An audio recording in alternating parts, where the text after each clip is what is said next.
పొద్దున్నే లేచి సూర్యుని చూడబోయా, వినాయకుడు ఏమిటో శివుడు ఏమిటో అన్నీ తెలుసు. సూర్యుడినే చూడండి, అందరు దైవాలు మనకు కనపడరమ్మా. మన అదృష్టం సూర్య భగవానుడు ప్రత్యక్ష దైవం. కనపడుతున్నాడు, హాయిగా కనపడుతున్నాడు. 15 కోట్ల కిలోమీటర్ల దూరంలో ఉండి ఒక కిరణం మనకి ఇక్కడికి చేరాలంటే 9 నిమిషాలు పడుతుంది.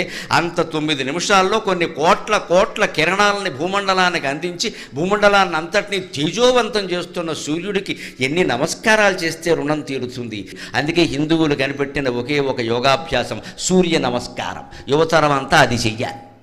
జమ్ము కాదు పనిలే. డాబా మీద సూర్య నమస్కారాలు చేయి. అది కొనడు, 4 యంత్రాలు కొంటాడు, పైకి లేపుతాడు, కిందకి తీస్తాడు, 4 రోజులు వాడతాడు. 4 రోజులు అయ్యాక దాని మీద తువ్వాళ్ళును బనీన్లు ఆరేస్తాడు.